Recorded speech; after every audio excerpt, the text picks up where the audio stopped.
Welcome to Talking Heads on USA Global TV, starring the one and only wonderful Dr. Jacqueline. It's a prestigious place where world-class influencers and experts meet, and where you'll find the most trusted advisors and coaches for all things in life and business. Visit usaglobaltv.com to sign up for our newsletter, get the value you need, and be first in line to learn about events and giveaways and other valuable content. Connect with us. Email Dr. Jacqueline at usaglobaltv.com to talk about how you can become part of USA Global TV. That's USA Global TV, where the doctor is always in. Hey, everybody. Welcome to my Talking Heads program. My name is Justin Mirigliani. It's great to have you here for this show. And today what we're going to talk about is project management. It's something that I don't know that a lot of people have a grasp on. Certainly project managers do, those who do this day in and day out. But those who are just getting into it or maybe do it lightly, because sometimes it can get very detailed and other times you can kind of be a little more hands off. But if you get into it pretty deeply, there's a whole process to it.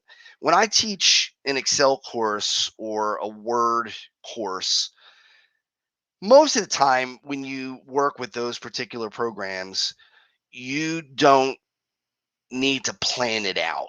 You just sit down, let's say it's Word, you sit down, you write a letter, and that's it. You don't think about it for months and months at a time. You don't plan it out. You don't draw a diagram of it. You just sit down and write the letter. With Excel, very similar. When we're going to create a spreadsheet, most of the time we just sit down, open up Excel, and build the spreadsheet. Done deal. That's a little bit different when we're talking about project management. The last thing you want to do, especially with complicated projects, is just sit down in a program like Microsoft Project and just try to build it off the top of your head. Really not the way to go. So the first thing I'm going to do, I'm going to share the PowerPoint presentation that I created for you, so you can see this during the class. Let's pull this up. Okay. And we'll talk a little bit about MS Project. So MS Project is the program itself. Now, MS Project, which MS, for those who don't know, stands for Microsoft. Microsoft Project is the tool that a lot of people use for project management around the world. Now, if you say to yourself, gee, I've never heard of it before, or I've heard of it, but it's not on my computer, there's a good reason for that. It's not part of the basic Microsoft Office set of tools. So in most companies around the world, you get Word, Excel, PowerPoint, maybe Access, and Outlook, and that's it. You get those 5. And then there are programs that you can purchase or your company can purchase, which are an extra add-on. Things like Microsoft Project or Microsoft Visio, things like that. So Project is an extra cost. Now, if I ran a company that had, and I do, but I don't run a company with tons of people. If I had a company with, let's say, 100 people in it or 1,000 people in it, I would not just give out Microsoft Project because it's about $1,000 a license. So it really would not be cost effective to give everybody Project unless they had a business need for it. And I will be frank, not everybody has a business need for this level of project detail. You might be able to get by with another app like Planner, some more simplistic project management apps. But if you need a very powerful and comprehensive project management tool, then MS Project is definitely what you want. So I want to talk to you a little bit about projects themselves. So the phases of project development, you really need to follow this. This is not a suggestion. This is really what you need to do to have a project that's going to really work. The initiation phase is the first part of it. And in the initiation phase of project management, you're really not in any computer program. In the initiation phase, you're putting the project together. So you're doing things like getting approval to start the project, building the project charter. The project charter is almost like the constitution for the project. Why are we doing this? What's the reason? How long do we think it's going to take? How many people are we going to need to get it done? Things like that. So in the initiation phase, there's a lot of prep work going on here. You're really not in a program at all. You're not in Microsoft Project yet. You're putting your team together, getting all the people you need, all the other resources. People are resources.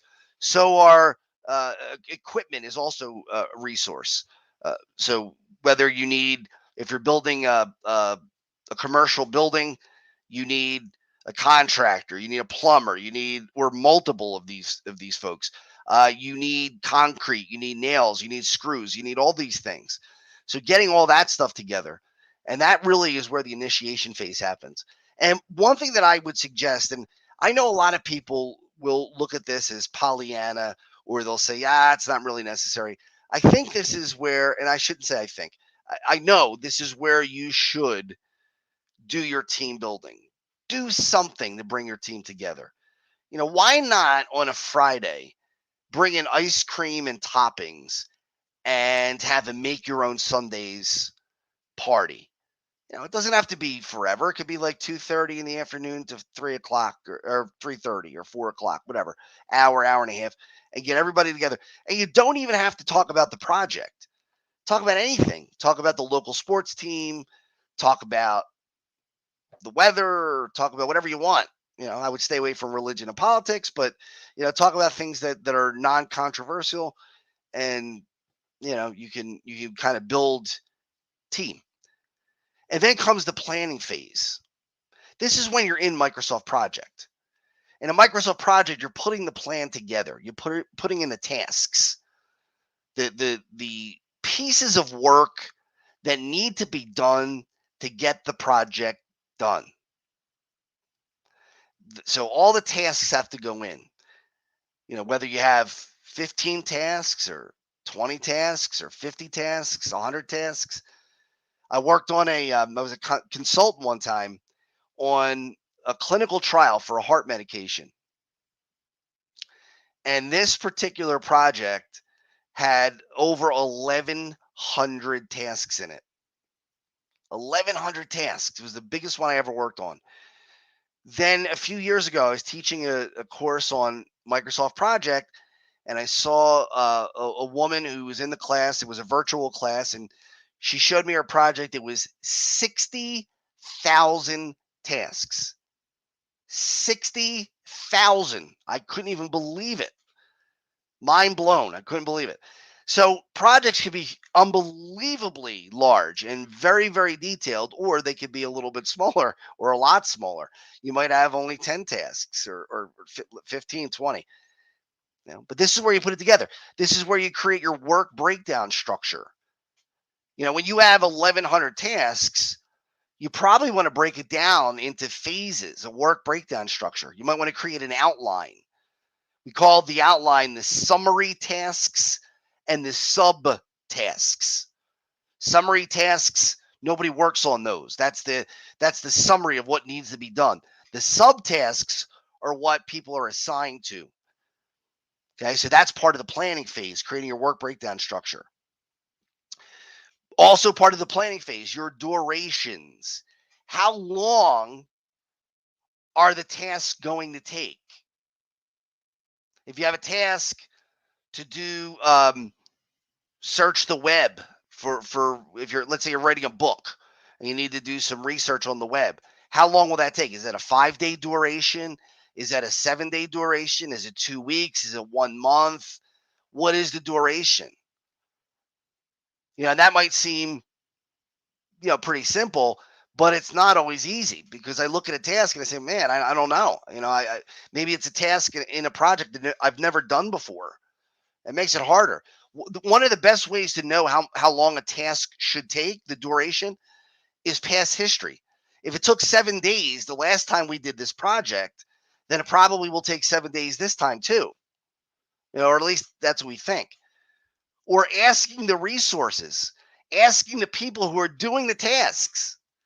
Amy, how long do you think it's going to take you? And as long as you believe they're going to be honest, then if she says 3 days, then I'll put down 3 days.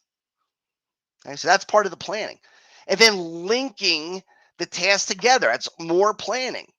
How do the tasks relate to each other? If I have a task, paint the room, and I have another task, decorate the room, they're related, right? I have to paint the room before I start decorating the room. I can't put things on the wall until I painted the wall. So how are the tasks linked to each other? What task? And there's 4 types of relationships. And without getting too deep into this, the 4 types of relationships are: the default relationship is finish to start. Task A must finish before task B can start. And then there's start to start. There may be tasks that can start simultaneously. If I'm printing a report and binding the report at the same time, that's a start to start relationship. I don't have to print all the reports and then bind them after the printing's over. I can print and bind them at the same time. That's a start to start relationship. How about finish to finish? A finish to finish relationship. Task B can't finish until task A finishes. So let's say you're detouring traffic. You have road work that needs to be done. Well, you can't finish detouring traffic until you finish the road work. Otherwise, you have a tragedy. You have people working on the road. If you're not detouring traffic, that's dangerous. So that's a finish to finish. And then there's a one that I don't have the time to get into today, but if you decide that you want to come to a class, is start to finish. Task A can't start until task B finishes. So think of this. If you are selling tickets to a concert and you haven't sold all your tickets, it's not a sellout. So you decide that you're going to sell the walk-up people. So people who show up today with no tickets can buy at the door. But here's the rule. Once the band steps on the stage, then you're going to cut off all ticket sales. Ticket sales end. Well, that would be a start to finish relationship. The start of the concert would signify the end of the ticket sales. That's the least used relationship out of the 4, but it's the most complicated, but it's a necessary relationship sometimes. Okay, so these are the different types of parts of the planning. Now, all of that is the tasks. Then part of planning is the resources, acquiring and putting into the project plan the people, the equipment that you're going to need to get the project done. And they could be people by name. It could be Justin Mirigliani, Amy Young, Jacqueline Kerbeck, or it could be contractor, editor, plumber, electrician, or it could be a group, contractors, something like that. And it can be a mix of both in the project. So you can put people in by name, you can put them in by skill set, you can put them in by group if you wanted to, but you put in your resources, the people and the equipment. And then you decide what type of resource they are. People and equipment are work resources. They get work done. I get work done. You get work done. A backhoe gets work done. And then you have your material resources. Material resources are things like paper, consumable items, paper, screws, lumber, concrete. And then you have cost resources. Cost resources are miscellaneous costs like airfare, hotel, car rental, meals. And that's part of planning too. You put in your resources, all the different resources. And then you assign the resources to the tasks.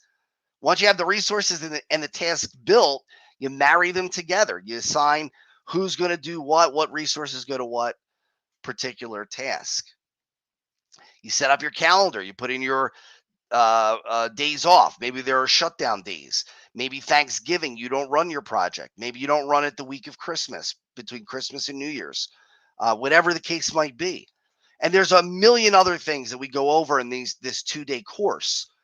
And day one is really almost exclusively planning. That whole day I spend teaching how to plan. So there's a lot more, putting in constraints on tasks, setting deadlines, just a million different things that you need to do. And then once the planning phase is done, you set what's called a baseline. And a baseline is a picture of the project as it looked at the end of the planning phase. So if I've been planning a project for a year and tomorrow I am going to go live, I set the baseline tonight before I go home from work.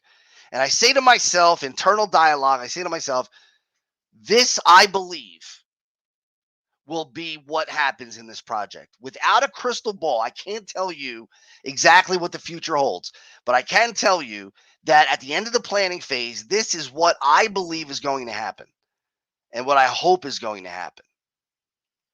And then we start executing. So after the baseline is set, that's the line in the sand that says, all right, planning is done. We did the best we could without a crystal ball. This is the best we could. And now we'll start to execute. And then you have your resources working the plan. They're getting it done.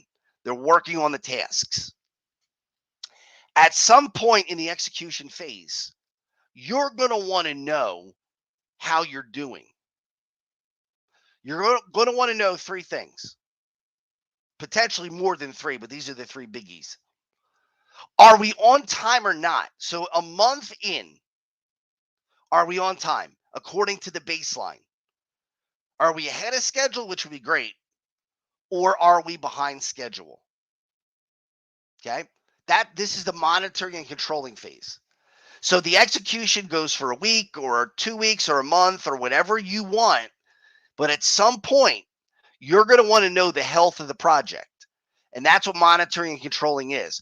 So the monitoring part is at a month, compared to the baseline, are we on baseline? Are we doing, are we on schedule or not? Are we ahead of schedule, which would be wonderful? Are we behind schedule? Not so good. And if we're behind schedule, what are we going to do to get on schedule? Right? Are we going to work Saturdays? Are we going to work overtime? Am I going to hire more people to get more work done more quickly?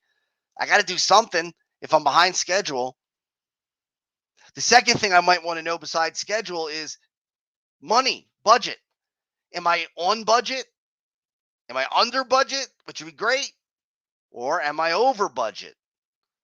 And if I'm over budget, I got to control it, right? That monitoring is seeing if I'm on budget or not. If I'm over budget, the controlling part is, all right, well, how am I going to get back under budget or at least on budget? Okay, so what am I going to do? There's a million things you could do. You could reduce scope, which means remove some tasks. You might say, well, some of these tasks, well, I wish we could do them. They're not super important, so I'll take them out. That's called reducing scope. That's an option. You could hire cheaper resources. You'd hire or acquire and buy cheaper materials or whatever the case might be, but you're going to try to figure it out as a project manager. So the first thing you want to know is how you're doing time-wise. Secondly, how are we doing budget-wise? And then third, scope. Are we doing the tasks that we said we were going to do in the baseline? Are we doing more or different tasks, or are we doing less tasks than we thought? So how is the scope? Are we doing the tasks that we said we were going to do? Are we doing more or different tasks, or are we removing some? Are we not doing them? So I want to check the scope. And then the closing is when the project is done. Now, the research tells us that the last 5% of the project is the most difficult to get finished. And I think the simple reason for that is, as human beings, we take our foot off the gas pedal. We say, well, we're done, right? We're 5%. We're almost done, right? We're right there.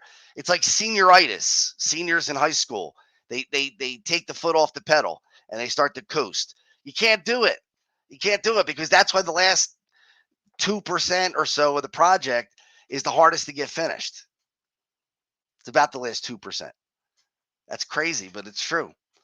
So the closing, I want to make sure we get everything done. We finish, we dot all the I's, we cross all the T's. I want to release my resources so that they can work on other projects for other project managers. I want to do a post-mortem meeting to see how well we're doing, or not how well we're doing, how well we did, how well we did. Or did we finish on time? Did we finish on budget? How was the scope? Did we do all the tasks we thought we were going to do? I want to see how we're doing. Now, with a lot of project managers, they're all or nothing people sometimes. Not all of, again, this is a generalization, but a lot of project managers look at a project and say, well, we were 2 weeks late. We were $10,000 over budget. So the whole thing was terrible. Well, that's not necessarily true. Maybe you finished late and over budget, but that doesn't mean you were late and over budget at the 6 month mark. Maybe at the 6 month mark, you were 2 weeks ahead of schedule and $20,000 under budget. Maybe at the 3/4 mark of the project, you were $50,000 under budget and a month ahead of schedule. But when it ended, you were over budget by 10,000 and you were 2 weeks late. Well, again, it doesn't mean the whole project was bad. That means something went wrong at the end. That post-mortem meeting allows you to kind of dissect the project and see where things went well and where things did not go as well. And that's where you know to be proactive in the next project that you run that's similar to this one. If you take away any of these 5 phases of project management, you're hurting the project. It's not going to be run the way it should. Again, these are not suggestions. This is not, I think you should do this. You got to do this. In order for the project to work properly, you have to follow the 5 stages of project development. Now, with that said, tasks, what are they? They're the building blocks of a project. So like protein is the building block of muscle, right? If you're a weightlifter, you have to take in a lot of protein to build muscle. Well, the muscle for the project are the tasks. So that's what needs to get done, the blocks of time that need to get done. Resources, the who or the what that will get it done, right? Again, is it going to be the publisher, the printer, the editor, the contractors, the electricians, the plumbers, the grips? I can name all kinds of different resources for you. So who or what will get it done? Do we need paper? Well, if we're writing a book, we have to print it out on paper. So we need paper as a resource. If we're building a house, we need glue, we need screws, we need lumber, we need concrete, all kinds of different things. You know, what other resources will we have? Miscellaneous cost. You got to, part of your budget is how much money you're going to spend on airfare, how much money you're going to spend on hotels. So the who or the what that will get it done. You know, what equipment do we need? Do we need a backhoe to dig holes? Do we need a jackhammer? Do we need a printer, physical printer? Whatever it is. Right? So these are the who or what that will get it done. The majority of your time in Microsoft projects, so this is project, and I just want to check something here. I know that we're running a little close to time here, so I want to make sure I'm cognizant of that. The Gantt chart here is where you're going to spend most of the time, and this is your this is called a task view. This is a task view. This is where you put in the task. This is where you look at the task, put in the durations, and the Gantt chart is where you spend most of your time. Now, where did it get its name? It came from Henry Gantt, and really what it is a visual representation of your task in its duration and its relationship to other tasks. So on the left-hand side, we have what's called the table. And on the right-hand side, we have the chart portion of it. So the Gantt bars, the length of the bar is directly proportional to what your duration is in time. And the little arrows are the link lines that are showing you how you link these tasks, how they're related to each other. Most of them are related in succession. So tasks 2 and 3 are related to each other, and tasks 3 and 4 are related. But that doesn't mean that that's always the case. Task 5 might be related to task number 100. You know, task number 26 could be related to task number 31. So there's all kinds of different types of relationships, and the order is not necessarily in succession. So the Gantt chart is really where you spend most of your time. This is where you're building the project, putting in the tasks, putting in their durations, assigning the resources to the tasks. It's done here in the Gantt chart. There are 27 built-in views in project. The Gantt chart's only one of 27, no more, but it's the most prominent one. Gantt chart is an example of a task view. In project, you have several types of views. You have task views, you have resource views, you have assignment views, and you have miscellaneous views. So the Gantt chart is a task view when you're working on the tasks. The resource sheet, obviously it's in the name, it's a resource view. And this is where you put in your resources, your people, your equipment, your materials, your miscellaneous cost resources that will get the job done. So that's where this is built in the resource sheet. This is where you put in what type of resource it is, whether it's a work resource or material, your max units, how much are they going to work? What rate do they get per hour? So that's what the resource is all about, resource sheet. And then assigning them, what you do is you go to the Gantt chart and you split the view. You go out to the view tab of the ribbon and you split the view. And then at the top of it, you have the tasks. At the bottom, you have the resources and assigning them to the tasks. So this is where you make the marriage of the two, assigning the resources to the tasks. When you split the Gantt chart view, it splits it into two things: the Gantt chart at the top and the task form at the bottom. A form view is a view that allows you to focus on one entity at a time. So that's the bottom part of this split. This is how you make the assignments. It's abstract. So for those watching right now or listening on the radio, you may say, wow, this seems complicated. You're right. It is. It is complicated. And this is just a taste of it in a half an hour. You got to remember, this is a 12-hour course. So this is over 2 days. And again, back-to-back days. Really, it's a mistake. And I have clients who don't take this to heart, and I wish they did. They sometimes split it up, where they'll take day one and then a month later take day two. It's really a waste, in my opinion, because it's like giving you a car with 2 wheels and telling you drive for a while, and if you like it, I'll give you the other 2 wheels. It doesn't make sense. When I teach the course on back-to-back days, you learn all 5 of the phases of project management. You learn initiation phase, planning phase, execution, and really initiation and planning is day 1, and then day 2 is execution, monitoring, controlling, and then closing. So you really need all 5. Having 2 out of 5 just isn't enough, right? But this is part of the game. This is where you make these assignments, and I teach that in the class. So I know that we're out of time. It's amazing how fast that half hour goes, but I hope you enjoyed taking a look at project management and seeing some of the screenshots of Microsoft Project, which is, again, a fantastic program. It's a program that is unbelievably detailed, allows you to track projects very, very meticulously, and it's just fun for me to teach. A lot of people are wowed by it when they get the chance to be a part of it. So I want to thank you for being a part of this Talking Heads episode. I really wish you all the best of luck. Be safe, be well, and I will see you next time.